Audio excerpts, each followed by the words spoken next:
అందరికీ నమస్కారం. రేపు అనగా ఫిబ్రవరి 4వ తేదీ రథసప్తమి ఉంది. చాలా స్పెషల్ డే ఇది.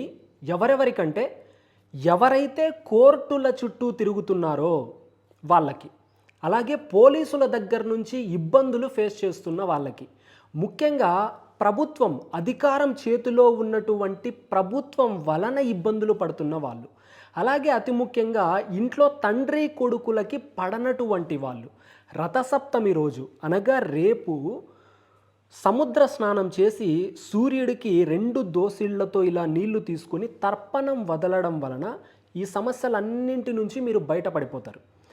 సముద్ర స్నానం చెయ్యలేనటువంటి వాళ్ళు కనీసం రేపు ఉదయాన నిద్ర లేచి సూర్యోదయాన్ని వీక్షించండి. మీకు అన్ని దోషాల నుంచి నివృత్తి ఉంటుంది. ముఖ్యంగా ఇప్పుడు చెప్పాను చూడండి, ప్రభుత్వం నుంచి వచ్చే కష్టాలన్నింటినీ సూర్యుడు తొలగించేస్తాడు. సూర్యోదయాన్ని నిద్ర లేవగానే వీక్షించండి.